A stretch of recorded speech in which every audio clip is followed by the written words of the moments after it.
Stéphane Nemis, qui est le président de la Fédération française de judo et discipline associée, qui est également le PDG fondateur de Hippon Technologies. On vous a posé une question, est-ce que vous allez vous engager donc au MEDEF? C'est la question de Geoffroy Roux de Bézieux, Stéphane Nemis. Alors pour commencer, je suis membre du MEDEF. Membre au niveau national et membre du MEDEF international aussi. Et deux, je vais lui répondre, je ne suis pas dans les critères pour briguer la place, mais par contre, au CNOSF, il cherche quelqu'un. Et comme lui, il est libre, il pourrait réfléchir. Très bien, donc on va vous laisser vous arranger entre vous. Vous avez été élu en 2020, Stéphane Nemis, avec une promesse de modernisation de votre fédération et aussi une plus grande transparence et rénovation de la gouvernance. 2020-2023, où est-ce que nous en sommes? Est-ce qu'on peut faire un bilan? Ah oui, on peut faire un bilan sans problème. Alors oui, j'ai été élu il y a 2 ans et demi. On a complètement rénové notre fédération. Alors, contrairement à ce qu'il a dit, Geoffroy, il y a quand même beaucoup de contrôle dans une fédération. Je suis bien placé. On a contrôle de la Cour des comptes.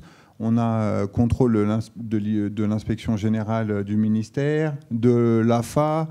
On a un contrôle de la haute autorité qui vous cible. Et je vous garantis, il y a les impôts, il y a la haute autorité au-dessus. Et vraiment, on a quand même beaucoup de contrôle. Alors ça s'est amélioré les 4-5 dernières années, c'est sûr. Et c'est un bien pour les fédérations parce que maintenant, on a une obligation de transparence et ça, c'est génial. Après, les comités d'éthique, de déontologie, ce genre de comités, on les avait déjà au judo. Et je trouve qu'après, le plus important, c'était de trouver comment d'améliorer nos revenus.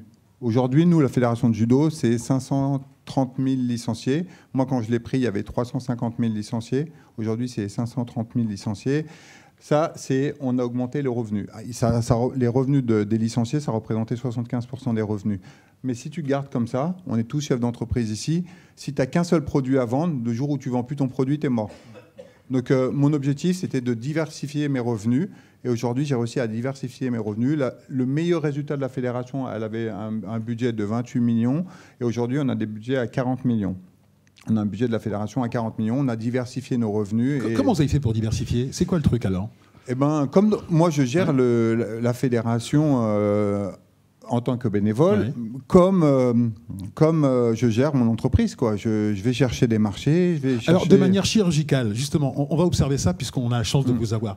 Qu'est-ce que vous avez appliqué? Quelle méthode vous avez justement emmené de votre entreprise pour, allez, je vais dire en gros, gérer la fédération?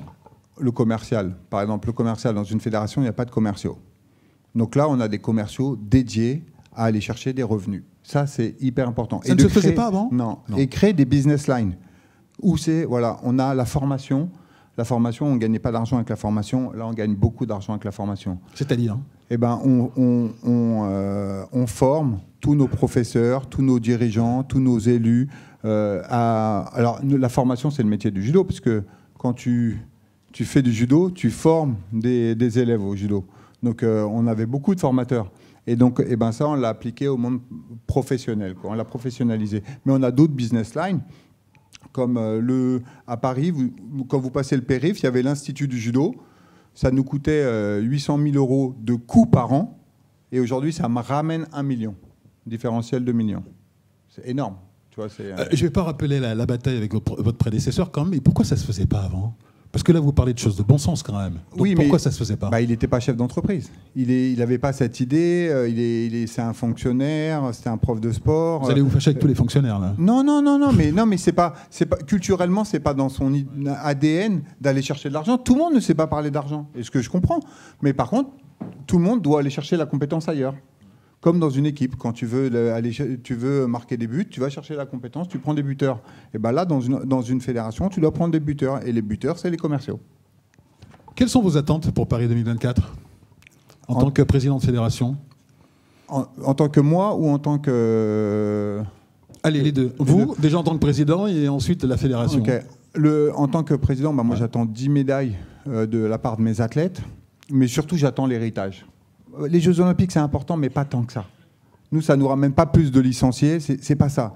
Moi, ce que j'attends, c'est l'héritage, c'est que la France prenne conscience que tout le monde a droit au sport. Stéphane, vous vous rendez compte de ce que vous venez de dire?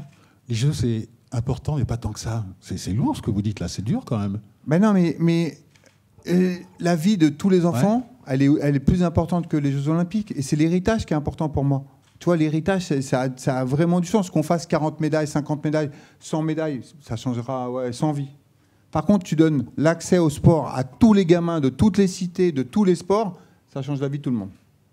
Et ça donne des chances à tout le monde. Et ben moi, c'est ça que j'attends. C'est le programme héritage qui soit exécuté et que nous, on aide tous à ça. Alors, parlons des choses qui fâchent, avec notamment le cas Clarisse Agbenienou. Alors, on ne va pas parler de la polémique. Moi, ce qui m'intéresse, c'est justement, quand vous parliez de chef d'entreprise, vous avez quelque part géré une crise RH avec cette championne. Alors, comment vous l'avez gérée, cette crise RH ? Eh ben, c'est pas facile, parce que nous, on a 2 grandes icônes, on a 2 stars. T'imagines, si dans une entreprise, tu as 2 superstars qui te ramènent tous les marchés, qui gèrent tout ça très bien. Comment tu les gères ? Il y a le salaire et le salaire. Sauf que nous, la fédération, ils n'ont pas de salaire chez nous. D'accord ? Ils ont des primes, mais ils ont peu de salaire. Ils ont un contrat quand même, mais ils ont peu de salaire. Par contre, on a des sponsors. Et les sponsors, ils servent à payer toute catégorie d'âge confondue. C'est-à-dire les benjamins, les minimes, les cadets, les juniors, les seniors. Cet argent, il nous sert pour tout le monde. Donc, pour nous, Clarisse était dit, ils ont bénéficié de ces avantages, des kimonos, des survêtements, des voyages, jusqu'à qu'ils soient champions du monde, champions olympiques. Ce ne serait pas juste qu'à la fin, tous les autres, ils n'aient plus le droit à ça, après eux. Et donc, si on retirait le kimono Adidas ou l'équipementier Adidas au reste de l'équipe de France, eh ben, je perdais tout, tu vois, je perdais tout. Donc, je ne pouvais pas tout perdre, ce n'était pas possible pour moi, c'est inenvisageable. Donc, il a fallu transiger. Alors, on a tous l'habitude des ruptures conventionnelles ici, et des contrats avec les clients aussi, ici, on a tous cette habitude-là. Et donc, j'ai fait la même chose. J'ai regardé où sont mes curseurs, ce que je pouvais faire, ce que je ne pouvais pas faire. Et au final, j'ai réussi à ramener tout le monde à la raison, et tout le monde a combattu avec le kimono Adidas, alors qu'on avait donné des droits avant, et ce qui n'était pas normal, ce qui n'était pas logique en soi. Hein. Mais on a dû expérimenter quand tu as un champion, un très très grand champion. Je rappelle, hein, Teddy Riner au championnat du monde, là, il y a 3 semaines, la télévision, c'est 10 millions de téléspectateurs qui sont connectés à la télévision sur la chaîne L'Équipe pour regarder Teddy Riner. C'est juste incroyable, tu vois, 10 millions. Et donc, tu ne peux pas le traiter comme tout le monde. C'est une vraie superstar. Et ben donc, j'ai quand même réussi à le convaincre de revenir en kimono Adidas parce qu'il avait grandi avec Adidas, parce qu'il avait gagné avec Adidas, et la preuve, ça ne les a pas empêchés de gagner les 2 avec du Adidas. Ben là aussi, comment vous avez fait alors pour le convaincre ? C'est quoi le truc ? Les sentiments. Ah oui ? Bah oui, les sentiments.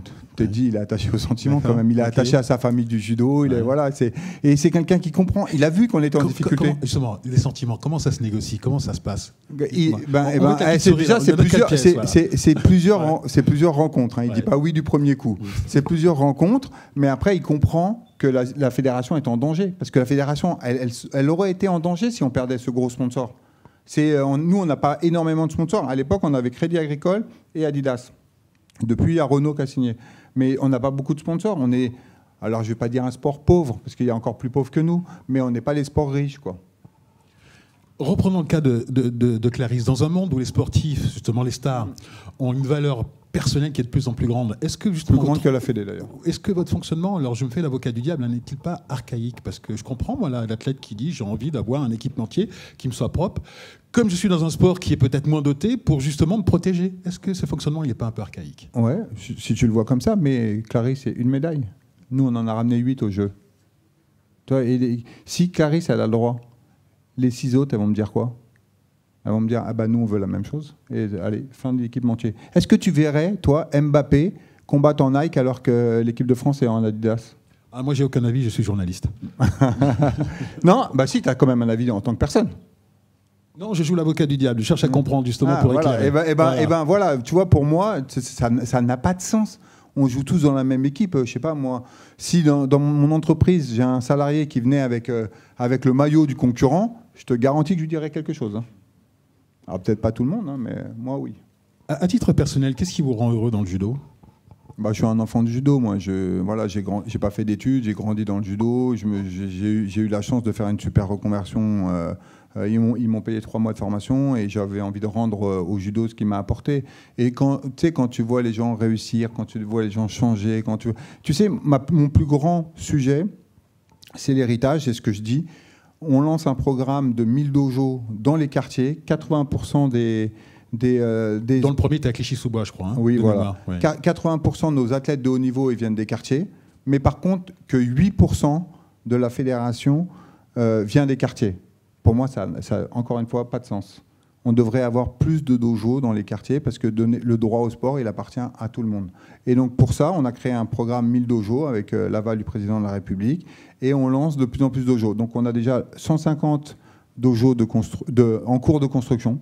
D'accord, ils seront construits avant la fin de l'année. 150 et il nous en reste encore 850 à financer. Alors moi, je voulais qu'on prenne juste un peu de temps pour que vous décriviez cette chose extraordinaire que j'ai vue une fois dans votre bureau. Alors là, c'est 1984, c'est Orwell, c'est un grand écran. Et avec ce grand écran, j'ai l'impression que vous contrôlez le monde du judo français. Alors, à quoi sert-il? Décrivez-nous. À quoi sert cet écran et ce que vous en faites? Alors, je rappelle que moi, je suis chef d'entreprise dans l'informatique, 800 ingénieurs informatiques, et le métier, la data, c'est notre métier. Donc, quand je suis arrivé à la fédération, il a fallu être innovant, et, comme dans le monde de l'entreprise, et donc il a fallu des data. Parce qu'aujourd'hui, tu peux piloter la performance d'une entreprise que grâce aux data. Tu ne peux pas faire au doigt mouillé, ça ne marche plus. Ça marchait avant, mais aujourd'hui, ça ne marche plus, ou sauf pour les toutes petites entreprises. Donc, 500 000 licenciés, la fédération qui ramène le plus de médailles, on ne peut pas, au doigt mouillé, ça ne marche plus. Donc, il a fallu se moderniser, et donc j'ai créé un programme. Et dans le programme, je contrôle, et c'est vrai, les clubs, les départements, les licenciés, je contrôle toute la performance des athlètes, leurs concurrents, leurs adversaires, leur poids. Je contrôle tout de A à Z avec l'aide en fonction des services.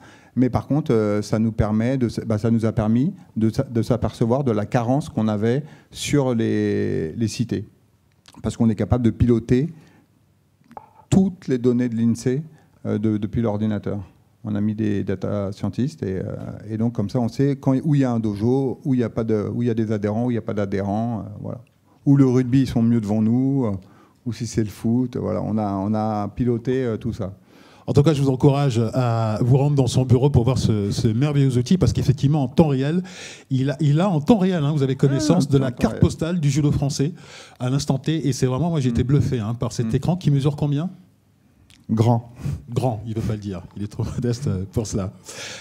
D'ici quelques instants, nous allons recevoir Christophe Chenu et Frédéric Thiriez. Quelles questions vous avez envie de poser à ces deux personnalités, l'ancien président de la Ligue française, de la Ligue professionnelle de football et l'administrateur du LOSC? Moi, aujourd'hui, dans ce qui me concerne, par exemple sur la Ligue de foot, c'est les médias. Comment ils arrivent à gérer la pression des médias, parce qu'aujourd'hui, pour les médias, on est tous des méchants, les présidents de fédération. Dès que tu fais quelque chose, tu deviens une cible. La gestion des médias est vraiment difficile pour moi. Je prends tout à cœur. Je prends tout personnellement, donc ça, c'est vraiment difficile pour moi. Et comment ça, avec le temps et l'expérience, vous n'avez pas à prendre un peu de recul? Non, je ne sais pas faire ça. Moi, dès que je prends une attaque, je la prends personnelle. Ah. C'est vraiment très, très délicat pour moi et je suis touché à chaque fois. Tu sais, tes enfants, ils lisent ce qui a marqué dans les journaux, on leur en parle dans la cour d'école, c'est pas facile, ça. Et comment vous faites? Parce que vous êtes très actif sur les réseaux sociaux, je vous vois. Oui, je prends ça me touche à chaque fois. Ça me touche à chaque fois. Et derrière, ça c'est ma première question. Et sur la Coupe du Monde, eux, ils ont bien géré les médias. Vraiment, par rapport au... Quelle est la différence pour moi entre la gestion de Paris 2024 et la gestion de la Coupe du Monde de rugby. De rugby, là, parce que c'est en même temps, c'est à un an d'écart, et il y en a un qui se fait mitrailler, pas l'autre. D'accord, donc ça sera pour Jacques Rivoala un peu plus tard. Alors je vous encourage à écouter surtout MC Solar en boucle, qui dit dans une de ses chansons « Je prends de l'élan parce que je prends du recul, parce que prendre du recul, c'est prendre de l'élan ». Ça vous permettra peut-être pour être un peu plus zen. D'accord ? Merci, Stéphane Lemis. Merci.